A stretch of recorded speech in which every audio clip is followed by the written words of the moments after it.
You've decided to buy your new home. Now, where do you start? Daniel has some advice on this subject.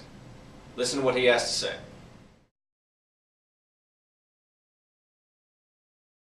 For people I'm talking to that are going to buy a home soon, whether they be first-time buyers or whether they've bought a house 2 or 3 times, the biggest things that I want them to know is they need to sit down and crunch their numbers.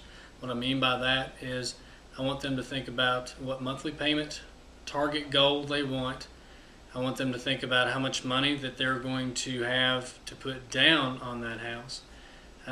Anything that is in their situation as far as budget considerations, I want them to just give serious consideration to.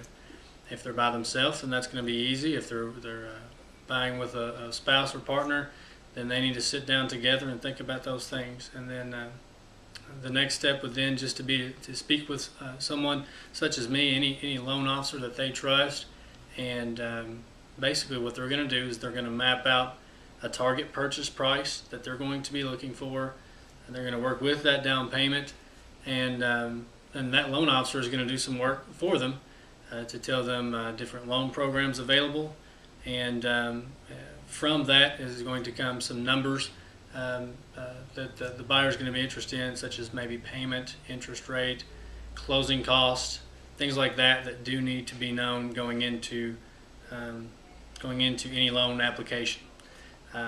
After that's done, a lot of people will be curious as far as what documentation they should gather.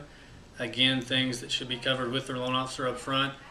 For each person's individual scenario, those things will kind of surface as the application goes along. For example, salaried workers, hourly workers, things like that, they're going to come up with pay stubs and W-2s, whereas a self-employed borrower, tax returns, business tax returns, things like that are going to be a must. So for each situation, those documents are going to be different, but definitely are going to be necessary.